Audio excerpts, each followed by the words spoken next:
క్రైస్తవుల చిహ్నము ఏమిటి అంటే సిలువ.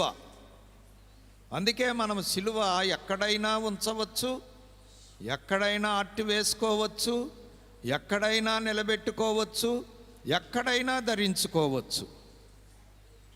సిలువ ఒక గొప్ప ఆభరణము. ఎందుకంటే ఆ సిలువే గొప్ప విలువ. అందుకోసమే ఈ సిలువ అర్థం కాని వారు వెర్రివారు, సిలువను అర్థం చేసుకున్నవారు, మోసేవారు, వారు దేవుని శక్తిని పొందుదురు, అంత గొప్ప శక్తిమంతులు అవుతారు. కాబట్టి ఈ సిలువను మనం ఎప్పుడు మరి తక్కువగా చూడకూడదు. చాలామంది అభిప్రాయం ఏంటి అంటే సిలువ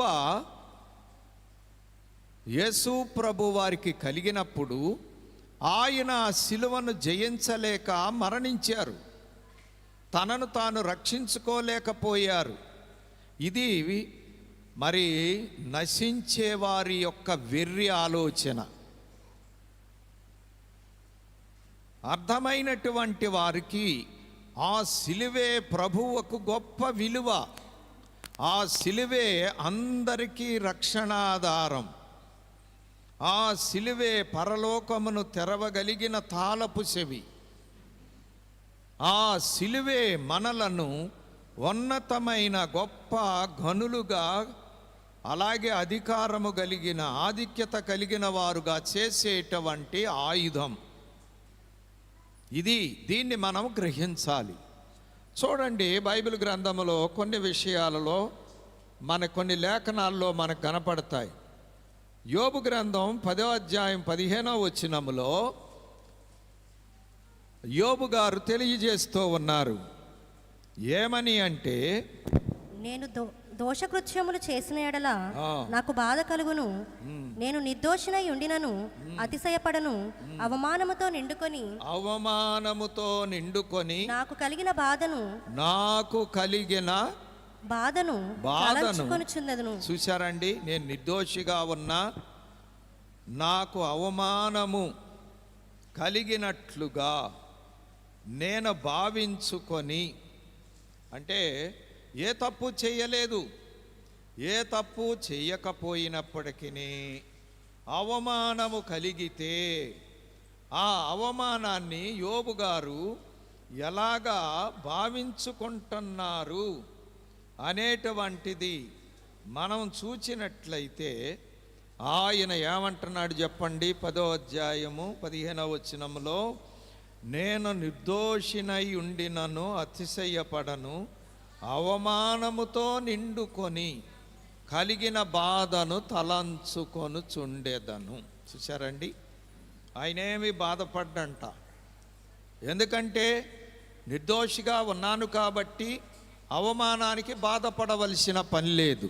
ప్రభు జీవితంలో కూడా అదే జరిగింది.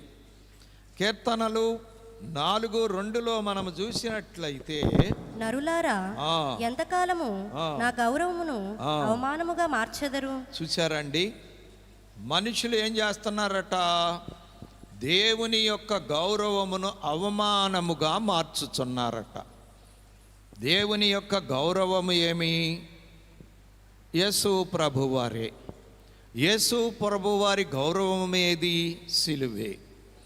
కాబట్టి సిలువను ఎందుకు మీరు అవమానముగా మార్చుతారు? ఎంతకాలము వ్యర్థమైన దాన్ని ప్రేమిస్తారు? ఎంతకాలము అబద్ధమైన వాటిని ఎత్తుక్కుంటారు? చూసారా, ఇప్పుడు ప్రపంచంలో జరిగేటువంటి అన్వేషణ ఏంటి అంటే సత్యాన్ని వెతకటము కాదు, అబద్ధాన్ని వెతకటం. అలాగే అవసరమైనవి వెతకటం కాదు, అనవసరమైనవి వెతకటం. అనవసరమైన వాటిని వెతికి, అనవసరమైన వాటిని వెతుకుటలో పడి అవసరమైన వాటిని పోగొట్టుకుంటున్నారు. వ్యర్థమైన వాటిని ప్రేమించి కావలసిన వాటిని, వ్యర్థం, అవి అక్కర్లేదు మనకి, అవి మనకు కావలసినవి కాదు, అవి వృధా, వాటి వలన ప్రయోజనము లేదు. అటువంటి వ్యర్థమైన వాటిని వెతుకుతూ ఏం చేస్తున్నారు చెప్పండి? ప్రేమిస్తూ అవసరమైనవి వదిలివేసుకుంటున్నారు. మీరు చూడండి, కావాలి అంటే ప్రపంచంలో మానవ జీవిత విధానం ఇప్పుడు ఎలాగ ఉంది. ఉదాహరణకి మనము జీవించడానికి చాలా తక్కువ అవసరం. తిండి కోసం మనిషికి ఎంతో ఖర్చు అవ్వదు. ఈ రోజుల్లో బ్రతకటం కోసము తినేటువంటి పదార్థాలకు ఖర్చు పెట్టే వాటికంటే ఆడంబరాలకు పెట్టేటువంటి ఖర్చు ఎక్కువ అవుతుంది. రూపాయిలో 10% జీవనము కోసం ఖర్చు అయితే 90% ఆడంబరాల కోసం ఖర్చు అవుతుంది. ఇది ఏ మనిషికి అర్థమవుతుంది? వ్యర్థమైన వాటిని ప్రేమిస్తున్నాం, అవసరమైన వాటిని ప్రేమించలేకపోతున్నాం. అలాగే అబద్ధమైన వాటిని వెతుకుతున్నారు. కష్టపడి సంపాదించాలి అనే ఆలోచన ఎంతమందికి ఉంది? కష్టార్జితం మీద బ్రతుకుదాం, అది మనకి అన్ని విధాల శ్రేయస్కరం, మనకి ఆశీర్వాదకరం, మనము ప్రశాంతంగా జీవించడానికి ఆధారం అని ఎంతమంది ఆలోచిస్తున్నారు ఇప్పుడు? ఎటువంటి జీవితము అంటే అబద్ధాన్ని వెదికేటువంటిది. ఉద్యోగం ఉందనుకోండి, జీతం మీద తృప్తి పడేవారు ఎంతమంది ఉన్నారు?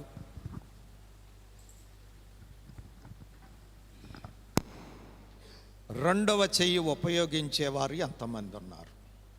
దానివల్ల ఏమైనా ప్రయోజనం అవుతుందా?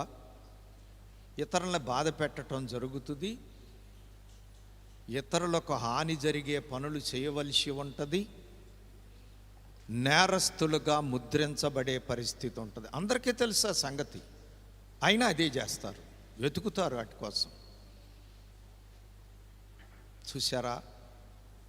అలాగే మీరు ఇంకా ఏ విషయమైనా చూడండి, ప్రతి దానిలో కూడా ఈ రెండు ఉంటాయి. అవసరమైనవి ఉంటాయి, అనవసరమైనవి కూడా మన ఎదుట ఉంటాయి. అన్నం తినటం అవసరమే, పాలు తాగటం అవసరమే, సారా తాగటం అవసరమా? ధూమపానం అవసరమా? మత్తు పానీయాలు అవసరమా? మరి ఇప్పుడు దేనికి ఎక్కువ ఖర్చు అవుతుంది? ఒక తాగుబోతూ ఒక రోజు తాగే తాగుడికి ఖర్చు పెట్టే ఖర్చుతో ఒక నెల కుటుంబం హాయిగా బతకవచ్చు. మరి తాగుబోతును మార్చగలమా? మంచి పనులు చేయటానికి మనం మనుషులను మార్చలేము, కానీ చెడుగు చేయటానికి మనం అసలు మార్చక్కర్లా, వాళ్ళే మారిపోతారు. ఇప్పుడు తాగుడు ఎవరు నేర్చుకోమని చెబుతారు? తాగుడు ఎవరికి నేర్పిస్తారు? అయినా తాగుబోతుల సంఖ్య పెరుగుతానే ఉంది, దాన్ని వదిలిపెడతల్లా. భక్తి నేర్పించుదామని ప్రయత్నము చేస్తే ఎంతమందికి భక్తి నేర్పించగలుగుతున్నాం? ఏదో అరాకొర దేవుడి కార్యం ఉంటే దానికి కూడా పాలు పొందలేనటువంటి బలహీనత. అనవసరమైన వాటికి ఎన్నిట్లకి మనము ఏకీభవించటం లేదు. చూసారా? ఇలాగ చెప్పుకుంటా వెళ్తే నేడు అంతా కూడా పరిస్థితి ఎలాగ ఉంది అంటే, దేవుడు నిర్ణయించిన వాటిని విడిచిపెట్టి సొంత ఆలోచనతో, సొంత జ్ఞానముతో, సొంత ఇష్టముతో అనవసరమైన వాటిని వెదుకుటకు, ప్రేమించుటకు మానవులు అలవాటు పడిన వారై ఉన్నారు. సరేలేండి. తర్వాత మనం చూస్తే 35వ కీర్తన 26వ వచనములో, నా అపాయమును చూచి సంతోషించు వారందరూ అవమానము నొందుదురుగాక, లజ్జపడుదురుగాక. ఇక్కడ మనం చూసినట్లయితే మరి అపాయమును చూచి సంతోషించే వారందరూ అవమానము నొందుతారు, లజ్జ పొందుతారు.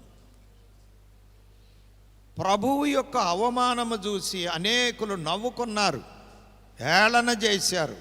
దారేబోయే వారితో సహా, ఆనాటి మత నాయకులతో సహా, ఆఖరికి శిలువ మీద వేలాడేటువంటి ఇరువురు కూడా ఆయనతో పాటు హేళన చేశారు. తర్వాత కుడిపక్కవాడు ఆయన మాట వినిన తర్వాత మార్చుకున్నాడు. చూసారా? కాబట్టి చివరికి ఎవరికి సిగ్గు, ఎవరికి లజ్జ? కాబట్టి ప్రభువు యొక్క శ్రమను చూసి, శిలువను చూసి, అవమానమును చూసి హేళన చేసిన వారందరూ, సంతోషించిన వారందరూ కూడా చివరికి ఏమైపోయారు? వారే అవమానాల పాలయ్యారు, వాళ్ళే సిగ్గుపడ్డారు, వారే లజ్జపడ్డారు. ఈనాడు కూడా అదే జరుగుతుంది. యేసు ప్రభు వారి యొక్క శిలువను చూసి, అవమానమును చూసి వెక్కిరించేవారు ఒకానొక దినమున వారు బాధపడేటువంటి రోజు వస్తుంది, తప్పకుండా వస్తుంది. అలెగ్జాండర్ గారు కూడా ప్రపంచాన్ని జయించి చివరిలో చెప్పిన మాట ఏమిటంటే, గలిలయుడా నీవే గెలిచితివి అన్నాడంటండి మరణించే ముందు. ప్రపంచాన్ని నేను జయించాను కానీ నేనే ఓడిపోతిని, నీవే గెలిచితివి. చివరికి ఎప్పటికైనా జరిగేది అదే. అందుకే ఓడిపోయే వాటిని మనం వెతకూడదు, గెలిచే వాటిని, దేవుని సంబంధమైన వాటిని వెతకండి. పౌలు గారు కూడా ఇతవు చెప్పారు, పైనున్న వాటినే వెతకండి, భూమి మీద ఉన్న వాటిని కాదు మీరు వెతకాల్సింది. కొలసీ పత్రికలోనో మరి ఎఫెసీ పత్రికలోనో ఆ మాట చెబుతారు, పైనున్న వాటినే గాని, పైనున్న వాటి మీదనే గాని భూ సంబంధమైన వాటి మీద మనసు పెట్టుకొనకుడి. చూసారా? మీరు మనసు పెట్టుకోబాకండి, పెట్టుకున్నారా ఇక అంతే సంగతులు. ఎలా అనగా మీరు మృతి పొందితిరి. చాలండి.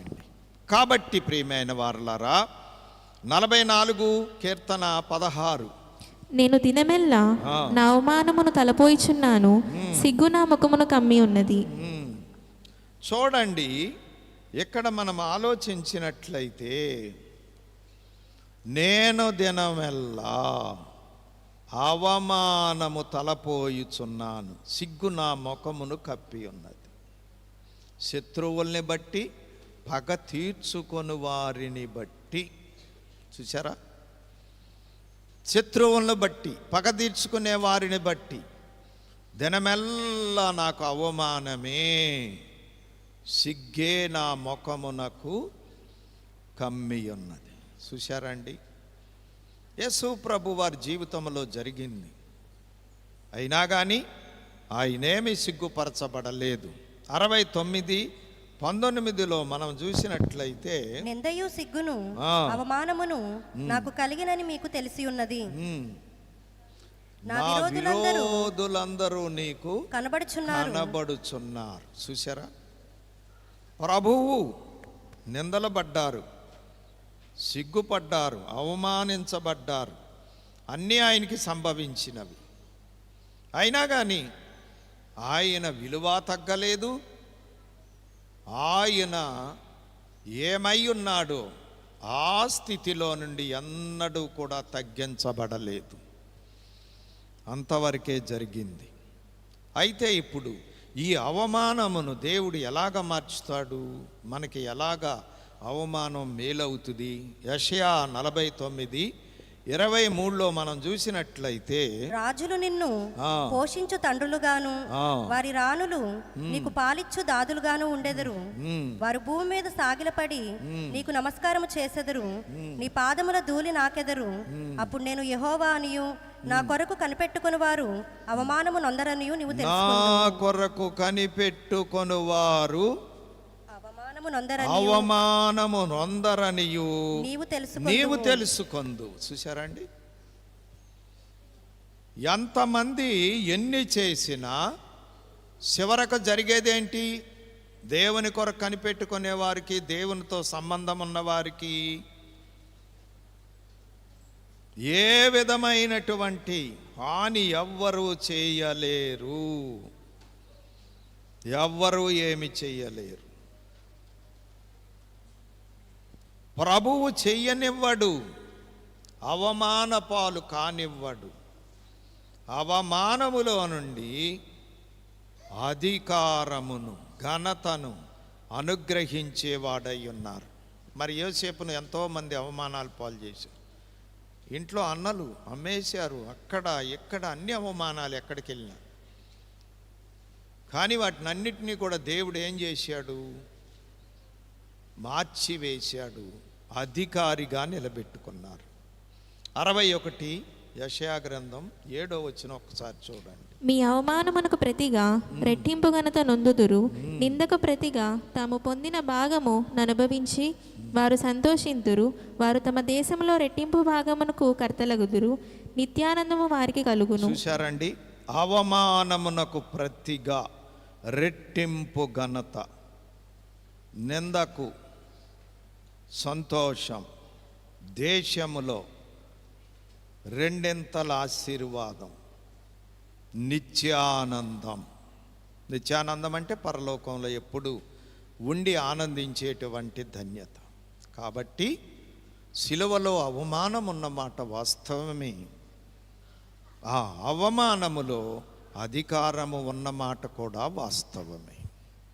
కాబట్టి అవమానాలు, మనము నిర్దోషులుగా ఉన్నప్పుడు అధికారాలు అవుతాయే కానీ అవమానాలు మనకి హానికరములు కావు. దోషులమైతే తప్పదిక. దోషులమయ్యామనుకోండి, నిర్దోషత్వం మనలో లేకపోతే, దేవుని ఎదుట సరిగా లేకపోతే, అప్పుడు మనం నిజంగా శిక్షకు గురి అవుతాం, అవమానముతో కృషించిపోతాం. కాబట్టి సిలువ మనకి విలువ. ఎలాగా? సిలువను మోసిన యేసయ్య అవమానములు ఆయనకు ఘనతలుగా మారిపోయాయి, అధికారాలుగా మారిపోయాయి. అలాగే సిలువను మోసే ప్రతి విశ్వాసి జీవితము అవమానాలలో నుండి అధికారములోనికి, ఆధిక్యతలోనికి నడిపించబడుతుంది అని మనం గ్రహించాలి. సరే, ఇప్పుడు కొంచెం ఇంకా సిలువను మోసిన వారి అవమానములు ఒక ఉదాహరణ చెప్పాలి మీకు. మత్తయి సువార్త 1వ అధ్యాయం 19వ వచనములో మీరు చూసినప్పుడు, ఆమె భర్త అయిన యోసేపు నీతిమంతుడై ఉండి ఆమెను అవమానపరచునొల్లక రహస్యముగా ఆమెను విడనాడ ఉద్దేశించి. చూడండి, ఇక్కడ మనకు తెలిసిన కథే. మరియమ్మ గారు దేవుని మాటను బట్టి పరిశుద్ధాత్మ వలన గర్భం ధరించింది. యేసయ్య జన్మ విషయంలో జరిగిన సంగతి. దాన్ని బట్టి ఇప్పుడు ప్రదానము చేయబడిన యోసేపు గారికి అది గొప్ప అవమానం. అవమానము పడినటువంటి యోసేపు గారు ఆ అవమానానికి పగ తీర్చుకోవటానికి ప్రయత్నం చేయలేదు, కానీ అవమానపరచనొల్లక, మరియమ్మను అవమానపరచడానికి ఇష్టపడక, ఆ అవమానమేదో తానే భరించుకుంటానికి ఇష్టపడ్డాడు. ఏ నేరమో మోపకుండా వెళ్ళిపోవటానికి ఆలోచించాడు. అందుకే యోసేపు నీతిమంతుడయ్యాడు, ప్రభువుకు తండ్రిగా పిలవబడటానికి అధికారం పొందాడు. చూశారండి ఎంత గొప్ప సంగతం. అలాగే మరియమ్మ గారు దేవుని పని కొరకు అవమానించబడటానికి ఇష్టపడింది. దేవుడు పని జరగాలి, రక్షణ సంకల్పం నెరవేరాలి, దేవుడు నరుడుగా రావాలి, ఆయన పాపరహితుడుగా పుట్టాలి అంటే కన్యక పుట్టాలి. మరి కన్యక గర్భవతి అయి కుమారుని కంటే లోకం ఒప్పుకుంటుందా? లోకం అవమానించకుండా ఊరుకుంటుందా? ఊరుకోదు. అయినా సరే ప్రభువు పని కొరకు అవమానాలు భరించడానికి మరియమ్మ ఇష్టపడింది. ఆమెను చేర్చుకోవటానికి అందరూ వెక్కిరించిన యోసేపు గారు కూడా ఇష్టపడ్డారు. అందుకే వాళ్ళిద్దరు ధన్యులైపోయారు. ప్రభువు తండ్రిగా, ప్రభువు తల్లిగా ఎంచబడ్డారు. ఎంత గొప్ప సంగతి చెప్పండి. యోసేపు కుమారుడు అనిపించుకున్నాడు, దేవుని కుమారుడు. మరియమ్మ పుత్రుడు అనిపించుకున్నాడు, దేవుని పుత్రుడు. ఎంత గొప్ప సంగతి. మరి యేసయ్య మనకేమై ఉన్నాడు?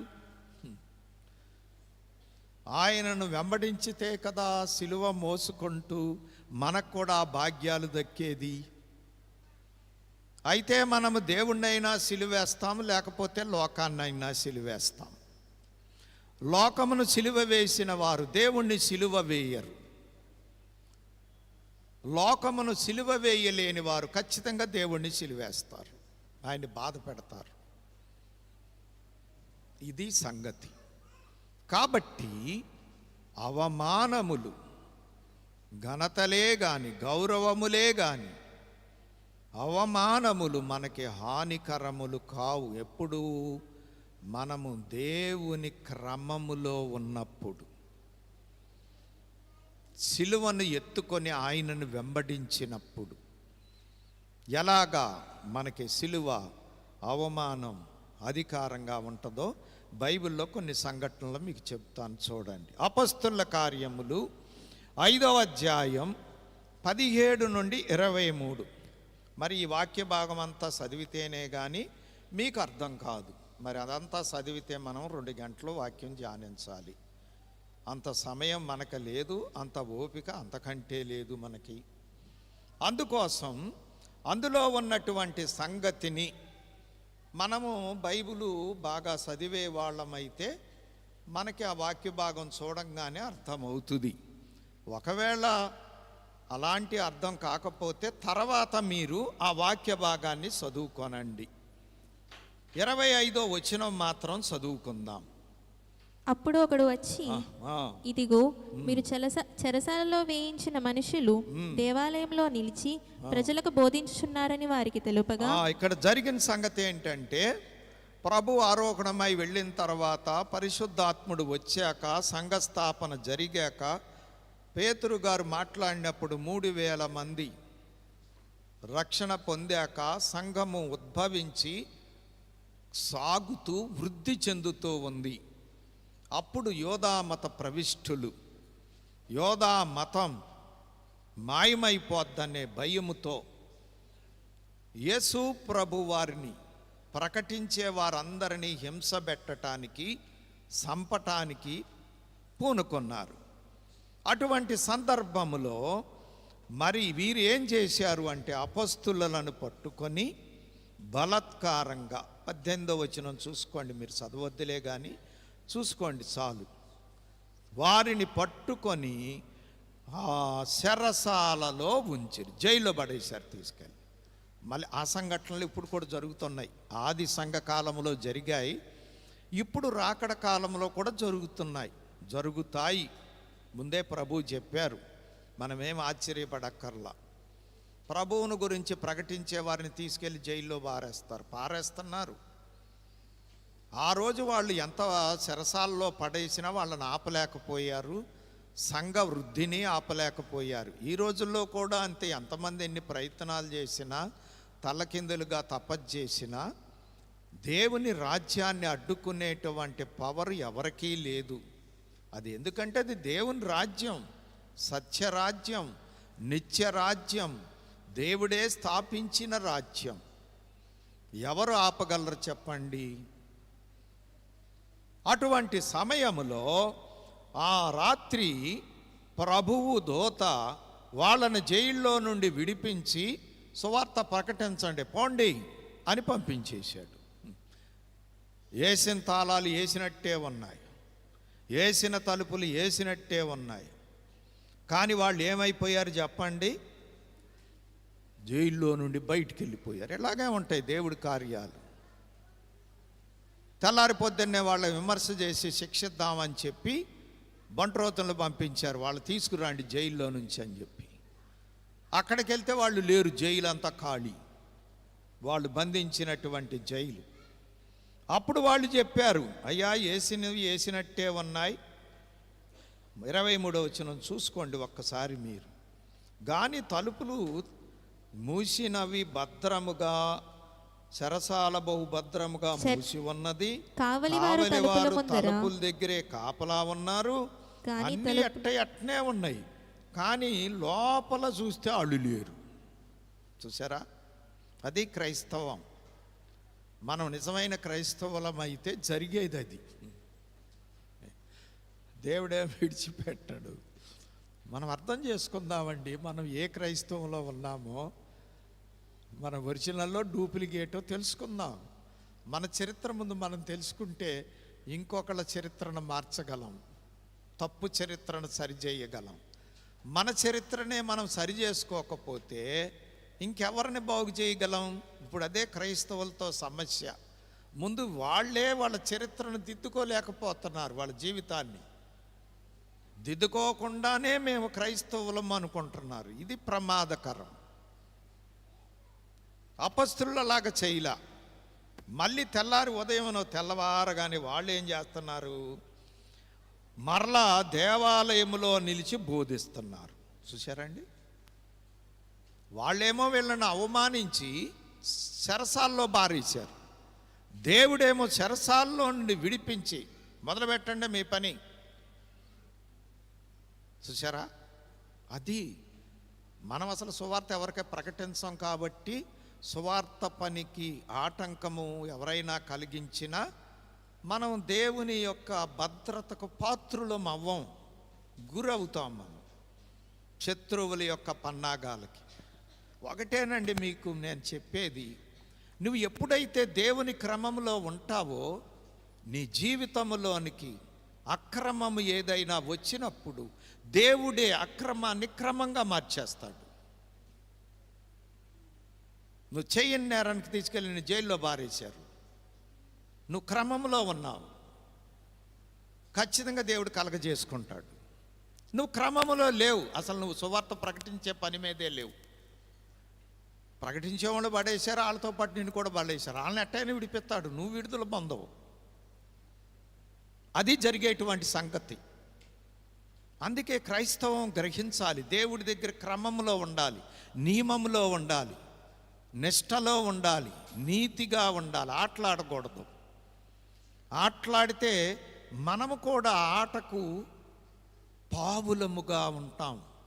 అందరి ఎదుట మన ఆట అందరూ చూస్తారు. కాబట్టి వాళ్ళను అవమానించాలి అనుకున్నారు, కానీ అవమానించలేదు. వాళ్ళని అవమానించలేకపోయారు. ఇప్పుడు వాళ్ళకి భయం పట్టుకుంది, ఏమైపోయారు వీళ్ళు. అప్పుడు ఒకడు వచ్చి చెప్పాడు, అయ్యా మీరు బంధించిన వాళ్ళందరూ ఇదిగో తెల్లారుజామునే దేవాలయంలో నిలబడి సువార్త ప్రకటిస్తున్నారు. మీరు ఏ ఉద్దేశంతోనైతే జైల్లో పెట్టారో ఆ సువార్తని వాళ్ళు ప్రకటించేస్తున్నారు అని తెలియజేశారు. తర్వాత ఏం జరిగిందో మరి తర్వాత మీరు చూసుకోండి, వాక్య భాగాన్ని తర్వాత చదువుకోండి. రెండవది చూడండి, అంటే అవమానములో దేవుని సహాయం. నిజంగా నువ్వు నీతిమంతుడుగా ఉంటే నీ అవమానములో దేవుడి సహాయం నీకు ఖచ్చితంగా అందుతుంది. నీ అవమానాన్ని దేవుడు అధికారంగా మార్చేస్తాడు. ఇప్పుడు ఎవరు గొప్ప చెప్పండి?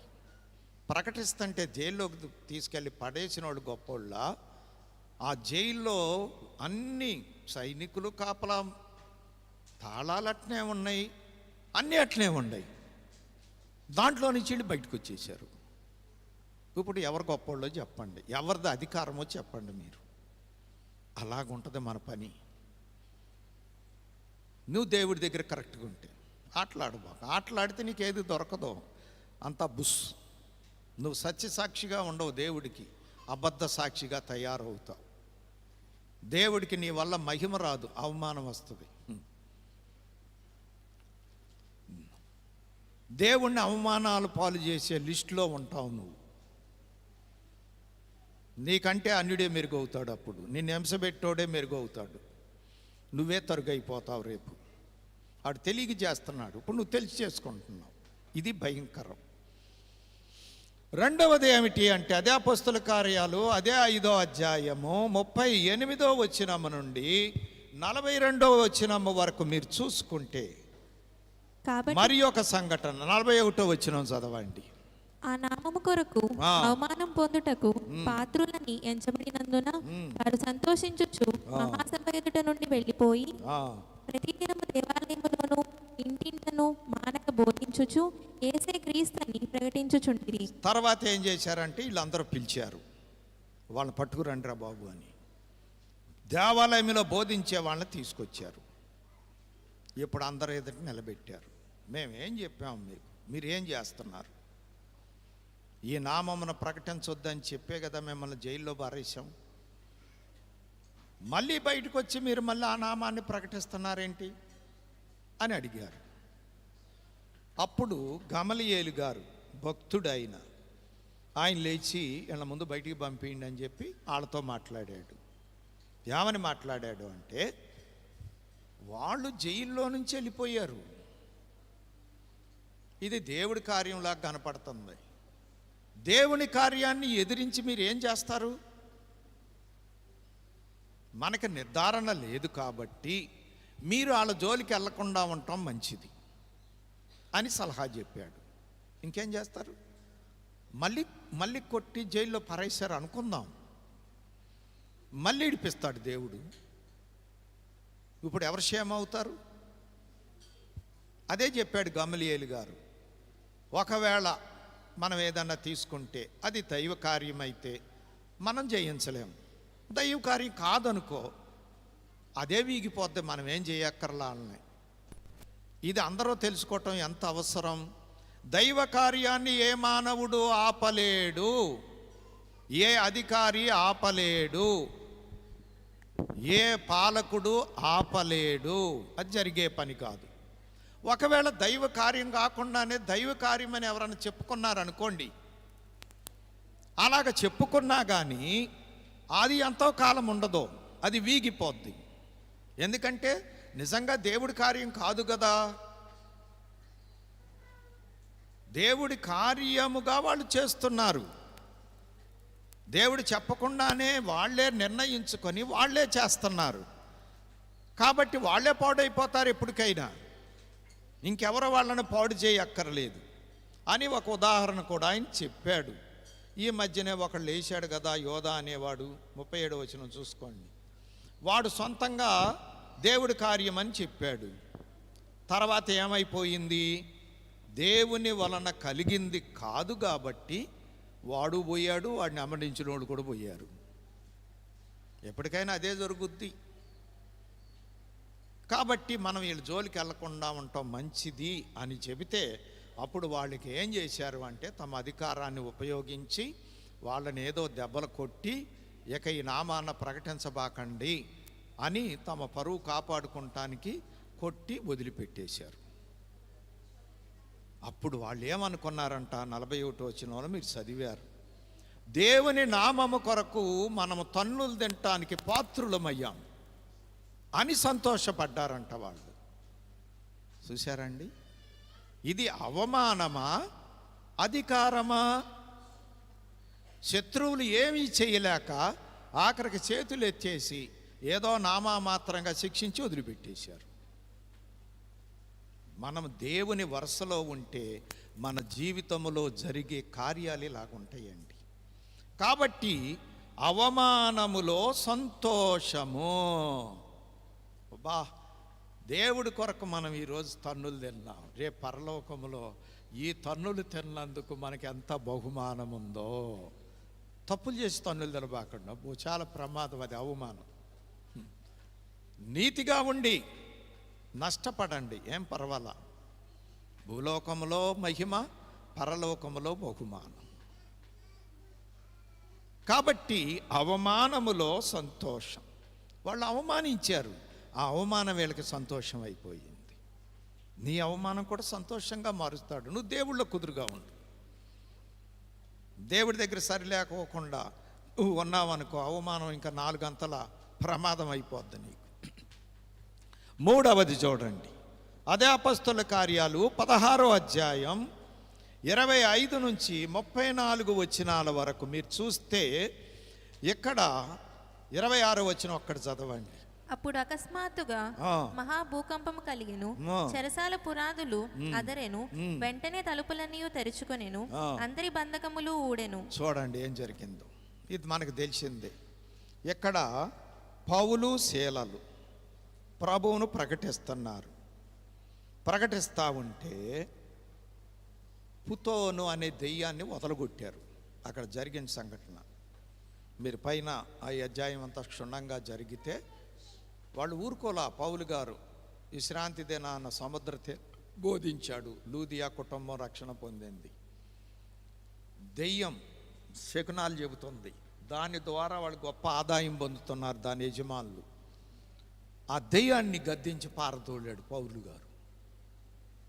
ఆ దెయ్యం సాక్ష్యం ఇచ్చింది, వీళ్ళు సర్వోన్నతిని దాసులు, వీరు మీకు రక్షణ మార్గం ప్రసరిస్తారని అందరి ముందు సాక్ష్యం చెప్పింది దెయ్యం.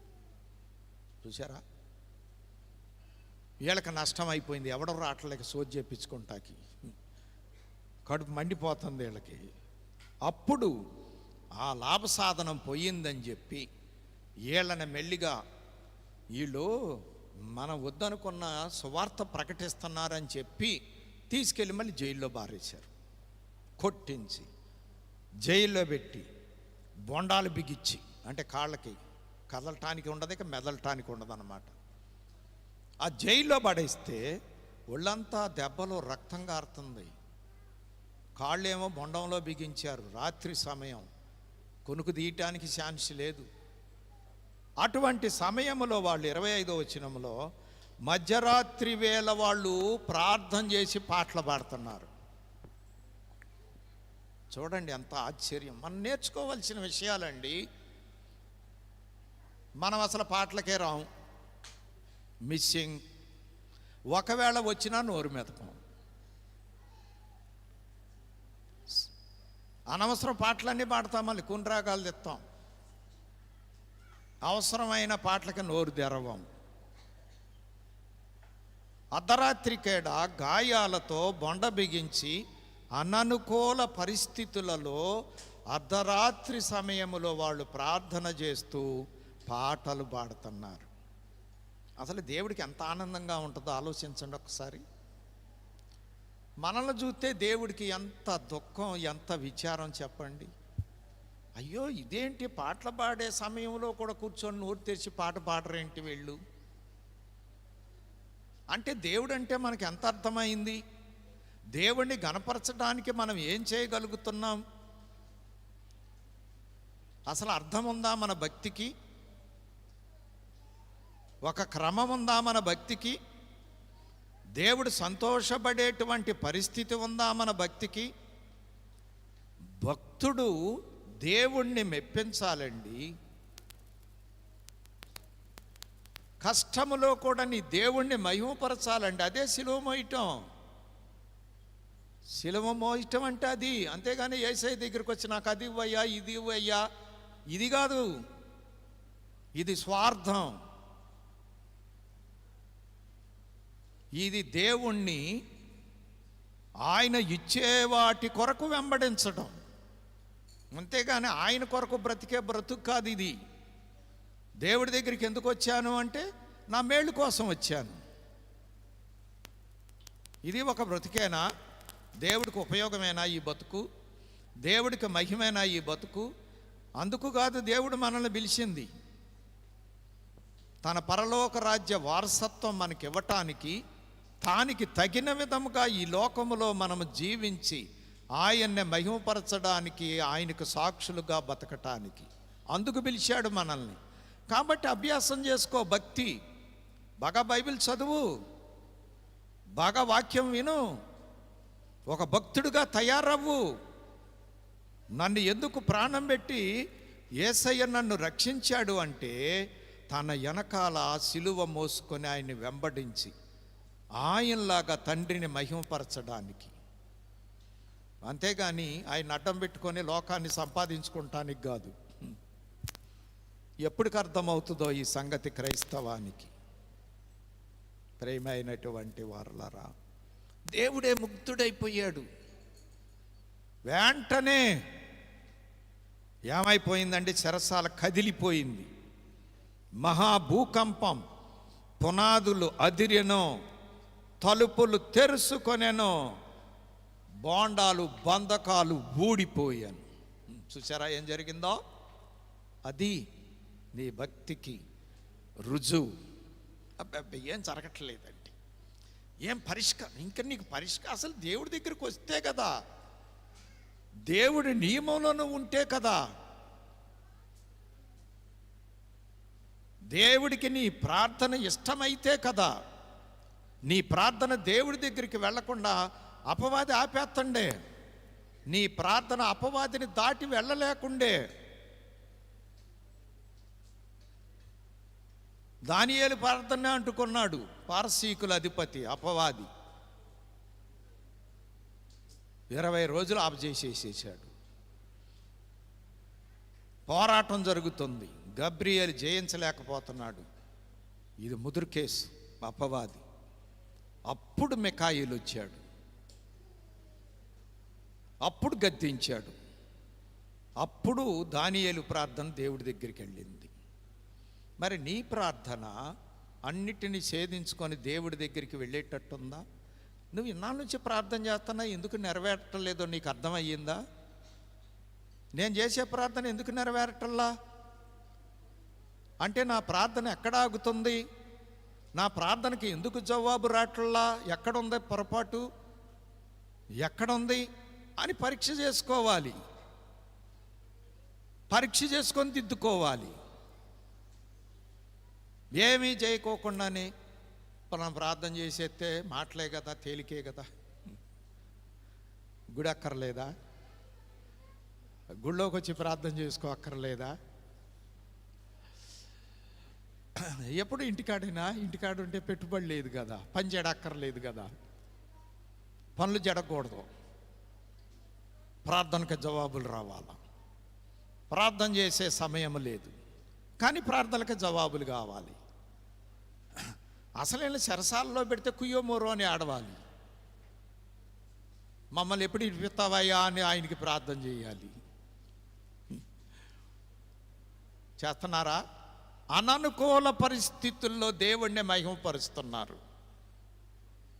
వెంటనే అద్భుతం జరిగిపోయింది. అవమానములో అద్భుతం. నిజంగా నీవు నిర్దోషిగా అవమానించబడితే దేవుడు నీ జీవితంలో ఒక అద్భుతం చేయబోతున్నాడు. నువ్వు ఆశ్చర్యపడేటట్టుంటుంది ఆ అద్భుతం, మామూలుగా ఉండదు. సాధారణంగా ఇళ్ళకే కాంక్రీట్ చేస్తారు, ఇంకా జైలుకి ఎంత గట్టిగా స్ట్రాంగ్గా చేస్తారు. ఎంత పెద్ద తాళం, ఇంత పెద్ద తాళం మనం మోయలేనంత తాళం వేస్తారు దానికి. ఆ రాడ్డులు కూడా అంతంత ఉంటాయి, ఎవడ వల్ల కాదు. అటువంటి పునాదులే అదిరిపోయాయి. పాడతారా పాట? భయమో చందకు భక్తుడా ఈ లోక ఛాయాలో చూచినప్పుడు, భయమో చందకో నీవు దిగులో చందకో నీవు, భయమో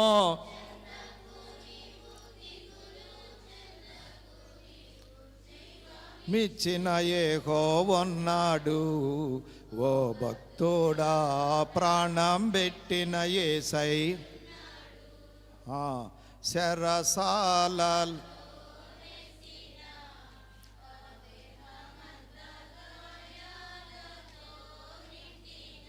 శరసాలలో వేసిన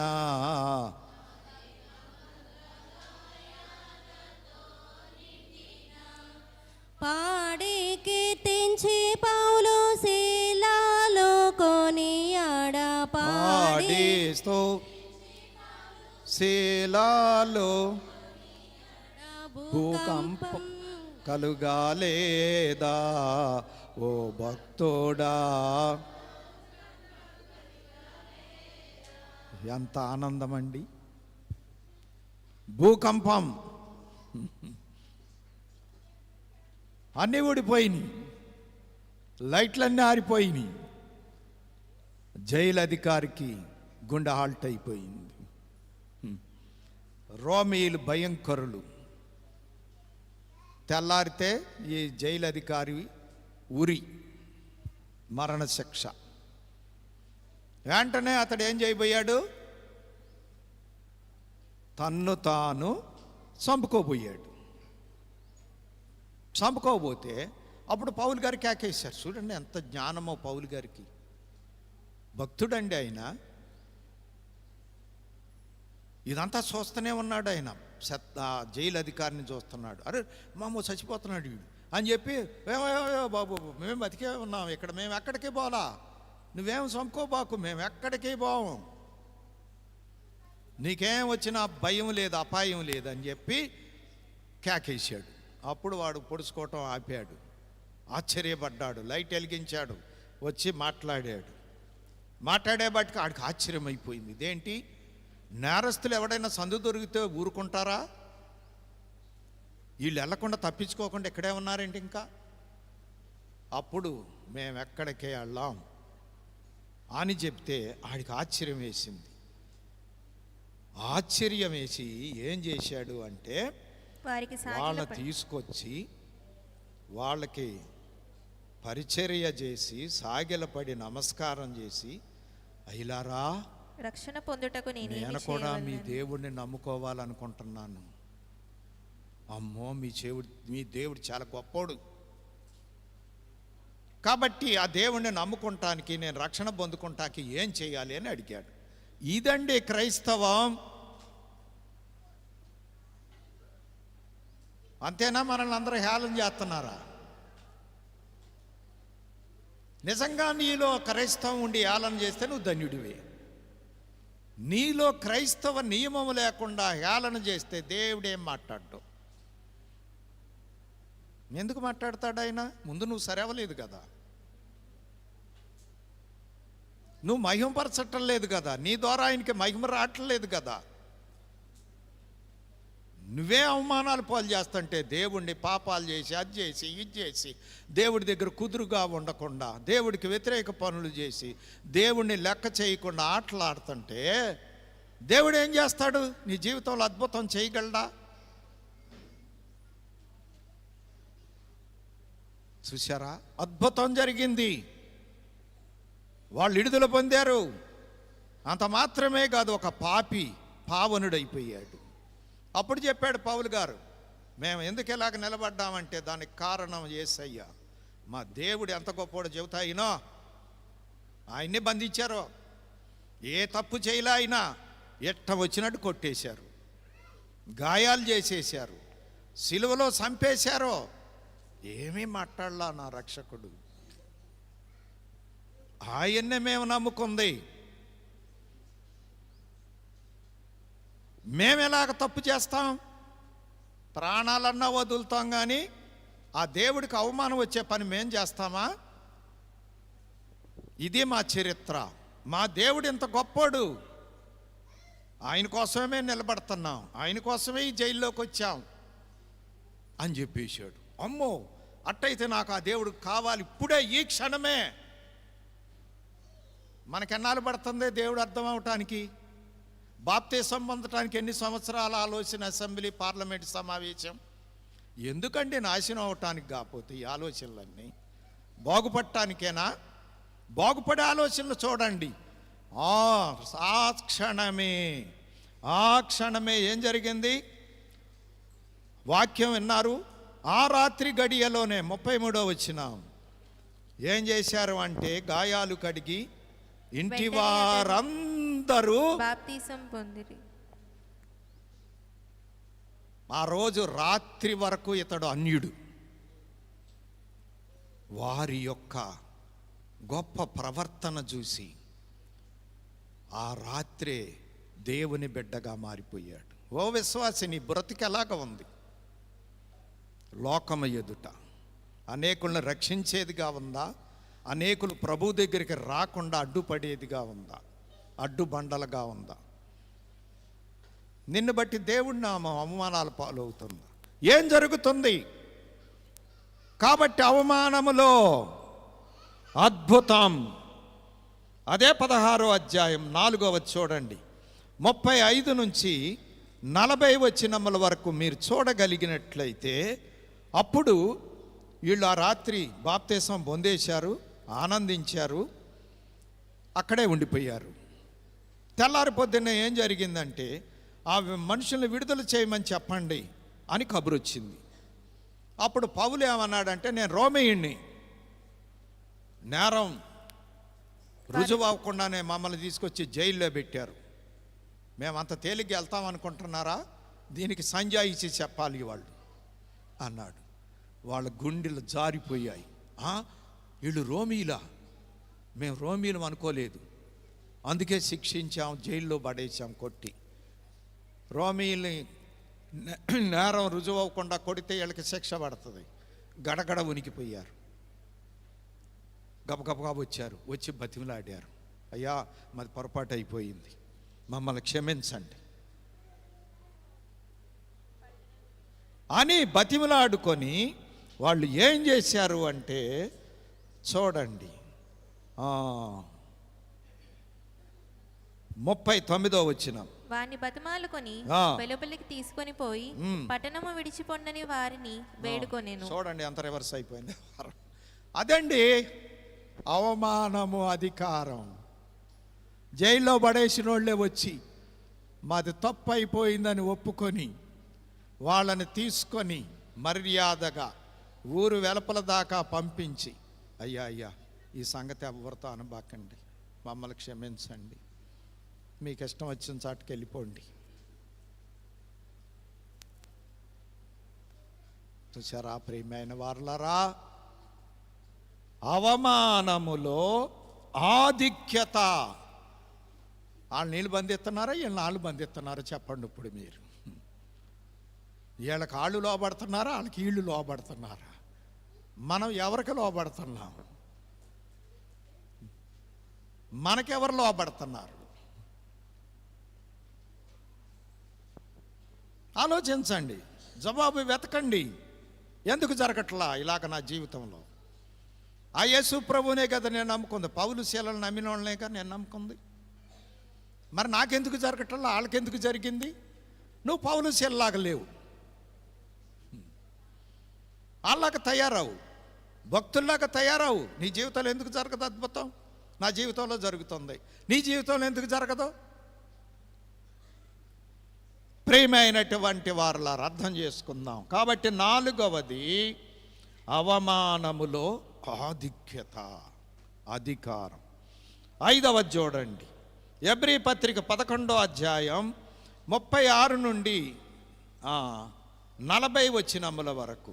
ఎబ్రీ పత్రిక 11:36 నుండి 40 వచనాల వరకు. ఈ 11వ అధ్యాయం అంతా కూడా విశ్వాస వీరుల జాబితానే.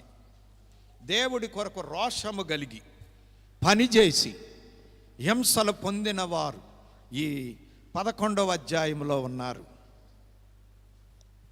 ఎక్కడ తొనకలా బెనకలా, శిలువను ఎక్కడ పారేలా భుజాల మీద వేసుకొని ప్రభువును వెంబడించుకుంటూ వెళ్ళిన బ్యాచి ఈ 11వ అధ్యాయంలో ఉన్నవాళ్ళందరూ. రకరకాల హింసలు అనుభవించారు, అయినా యేసును వదల్లా, యేసుని ఎక్కడా తగ్గించలా, యేసుని ఎప్పుడూ మహింపరిచారు, తమ ప్రాణాలనైనా వదిలారు, కానీ యేసయ్యను తగ్గించడానికి ఇష్టపడలా. అసలు దేవుణ్ణి హెచ్చించే పని మన జీవితంలో ఒక్కటి చెప్పండి. పని మానుకొని దేవుడి పనికి వచ్చాను ఉందా మన జీవితంలో? లోక పనిని పక్కన పెట్టి దేవుడి పనిలో ఏకీభవించాను ఉందా మన జీవితంలో? నమ్మకత్వం ఉందా? పరిపూర్ణ ఆరాధన ఉందా? దేవుణ్ణి వెంబడించే మనసుందా? హృదయములో ప్రభువుకు సింహాసనం ఉందా? ఏముంది మన పేరు ఈ భక్తుల పట్టీలో రాయటానికి, ఆ భక్తుల పట్టీలో మన పేరు స్థిరంగా ఉండటానికి ఏ ఆధారం ఉంది? ఏ సాక్ష్యం ఉంది? పౌలు గారు ఈ విశ్వాసుల జాబితా అంతా చెప్పి వారి హింసాకాండ అంతా చెప్పారు. అందుకోసం 36 నుంచి మీకు రిఫరెన్స్ ఇవ్వటం జరుగుతుంది. వాళ్ళు తిరస్కారాలు పొందారు, దెబ్బలు తిన్నారు, ఖైదీలు అయ్యారు, రాళ్లతో కొట్టబడ్డారు, రంపాలతో కోయబడ్డారు, శోధింపబడ్డారు, సంపబడ్డారు, కొండల మీద అడవుల్లో బికార్లు తిరిగినట్టు తిరిగారు. ఊళ్ళోకి వస్తే కొట్టేస్తారు, చంపేస్తారని సువార్త ప్రకటించటాన్ని బట్టి గుహలలో సొరంగాలలో తిరుగులాడుతూ సంచరించారు. ఎన్ని చెరలబడినా యేసయ్యను మహింపరిచారు. మనకే అడ్డం లేదు, కనీసం యేసు దగ్గరికి రావాలని ఆలోచనే లేదు. వాళ్ళకే మనకి తూర్పుకి పడమరకి భూమికి ఆకాశానికి ఉన్నంత వ్యత్యాసం. అందుకే నేడు క్రైస్తవములో అద్భుతాలు జరగటల్లా. దేవుడు కలగజేసుకోలేకపోతున్నాడు.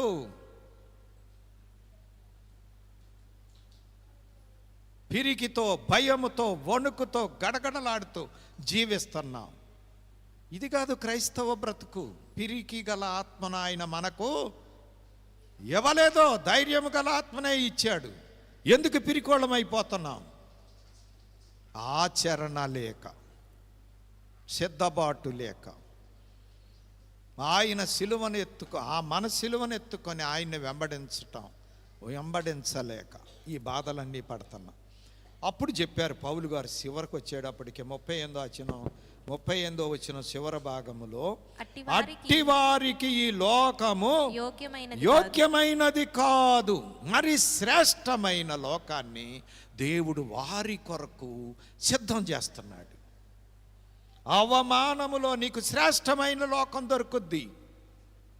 నువ్వు నికార్సుగా ఉంటే, భక్తుల వరుసలో నీవు ఉంటే, ఇక్కడ భూలోకములో నువ్వు పొందే అవమానాలకి ప్రతిఫలముగా దేవుడు నీ కోసం ఒక పరిశుద్ధ పట్టణాన్ని అక్కడ నిర్మాణం చేస్తున్నాడు. దేవుడే దానికి శిల్పి, దేవుడే దాన్ని కట్టేటువంటి వాడు, నిర్మాణకుడు.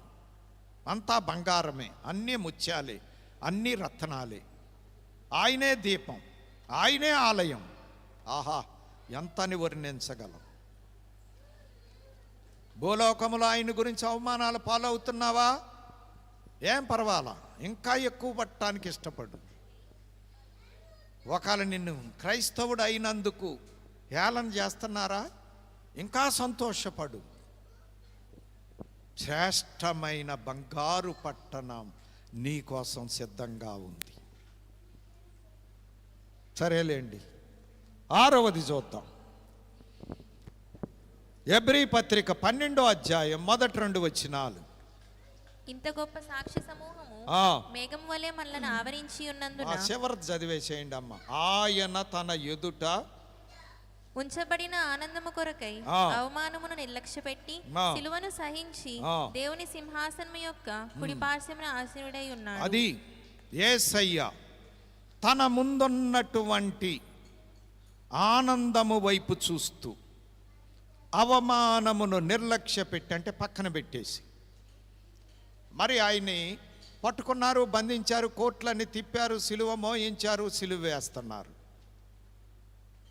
ఆయన సిలువెంక చుట్టల్లా, అవమానాలు ఎంక చుట్టల్లా, నేరాలు రకరకాలుగా వాళ్ళు హింసలు పెడుతున్నారు.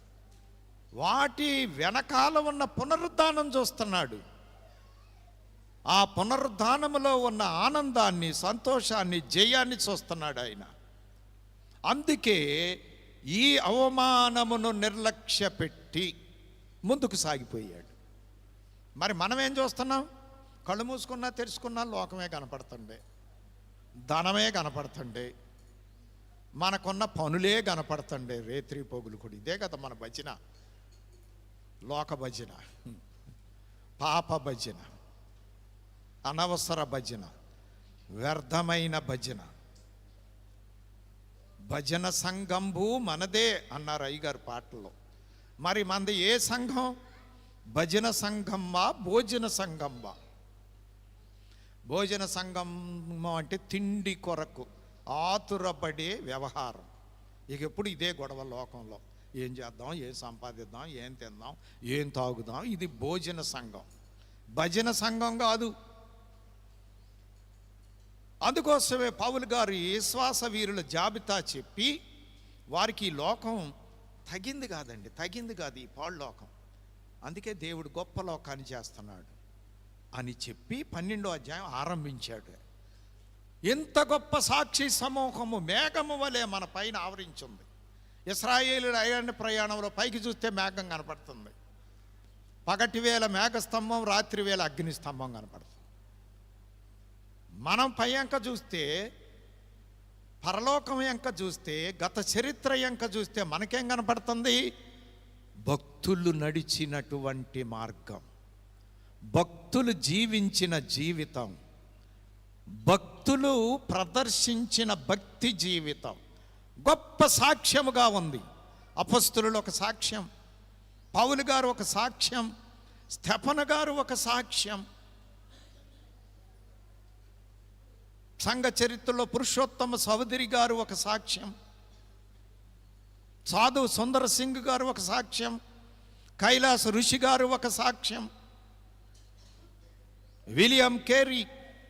మన దేశంలో ఎంతమంది భక్తులు, వీళ్ళందరూ మన ముందు మనకి సాక్షులుగా నిలబడ్డారు. ఓ విశ్వాసి, ఓ బ్రదర్, ఓ సిస్టర్, రండి, మాలాగా నడవండి, జీవించండి, దేవుణ్ణి మహిమపరచండి, మా పట్టీలో మీ పేర్లు రాసుకోండి, అందరం ఒకసారి కలుసుకుందాం.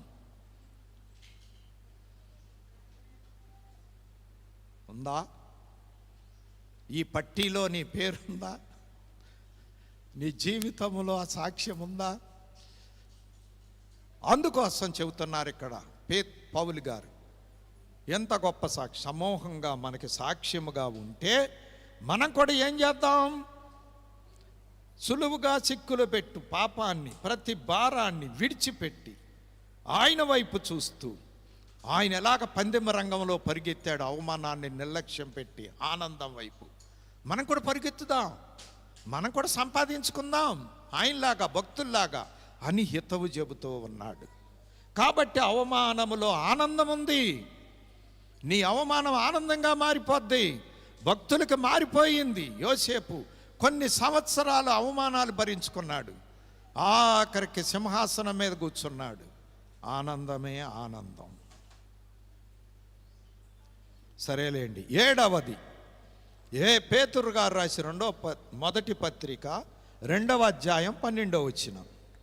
అన్యజనులు మిమ్మును ఏ విషయములో దుర్మార్గులని దూషింతురో ఆ విషయములో వారు మీ సత్క్రియలను చూచి వాటిని బట్టి దర్శన దినమున దేవుని మహిమపరుచునట్లు వారి మధ్యను మంచి ప్రవర్తన గల వారై ఉండవలెనని మిమ్మును బతిమాలుకొనుచున్నాను. చూశారండి, ఈ లోకంలో మనం పరదేశులం, యాత్రికులం. కాబట్టి శరీరాశులను విసర్జించండి. అన్యజనులు ఒకప్పుడు మిమ్మల్ని ఏ విషయములో దూషించారో దుర్మార్గులని, ప్రభు దగ్గరికి వచ్చాక మీ జీవితం అలాగ ఉండకూడదు. ఇక ఏ విషయాల్లో మిమ్మల్ని తప్పు పట్టారో ప్రభు దగ్గరికి వచ్చిన తర్వాత మిమ్మల్ని చూసి ఆశ్చర్యపడిపోయి వాళ్ళు అమ్మో అని దేవుని మహిమను చూచే విధంగా, దేవుడికి మహిమ వచ్చునట్లు మంచి ప్రవర్తన. అబ్బో, ఈ ప్రభు దగ్గరికి రాకముందు వీళ్ళండి అమ్మో, వాళ్ళ నోరులో నోరు పెట్టలేమండి, వాళ్ళని ఎదిరించలేమండి, అందరూ హడిలిపోయి పారిపోయేవాళ్ళు వీళ్ళ దగ్గర నుంచి. అటువంటి వాళ్ళు ఏంటండి ఎట్టయిపోయారు? అసలు ఏమన్నా ఒకరు అసలు మాట అంటే అన్నట్టే భావించుకోరు. ఎంత నెమ్మది వీళ్ళకి ఎక్కడి నుంచి వచ్చింది, ఎంత మార్పు వీళ్ళకి ఎక్కడి నుంచి వచ్చింది? నిజంగా వీళ్ళు దేవుణ్ణి నమ్ముకొని ఆయన్ని హృదయంలో చేర్చుకొని దేవుని పిల్లలుగా మారిపోయారు. అందుకే ఒకప్పుడు ఉన్న చెడుగు వీళ్ళల్లో కనపడతలేదు. ఎంత మంచిగా తయారయ్యారు. నాకు కూడా కావాలి యేసు, నాకు కూడా కావాలి ఈ సంతోషం, నాకు కూడా కావాలి ఈ మహిమ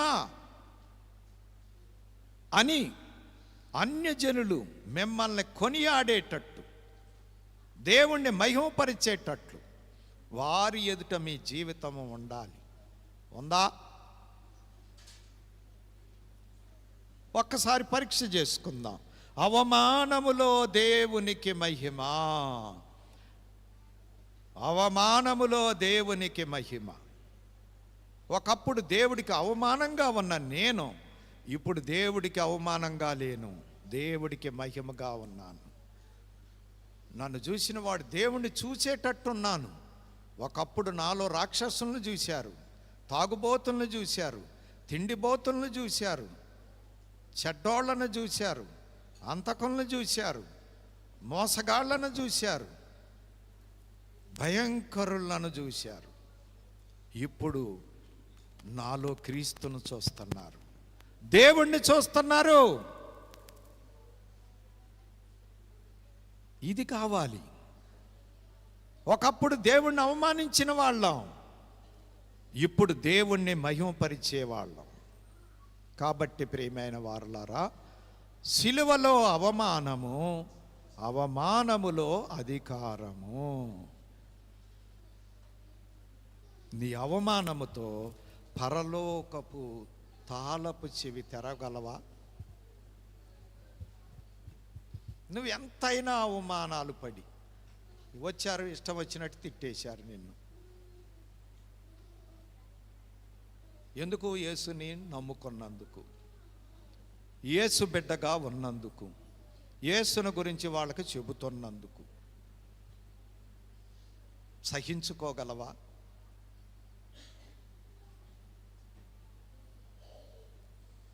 ఒక ఆత్మను రక్షించడానికి అవమానాల పాలవటానికి ఇష్టపడగలవా? కాళ్ళు పట్టుకొని చెప్పారండి భక్తులు సువార్త, మీకు తెలుసో తెలవదో. దెబ్బలు తిని చెప్పారండి సువార్త. కూడు నీళ్లు లేని పరిస్థితుల్లో సువార్త ప్రకటించారండి.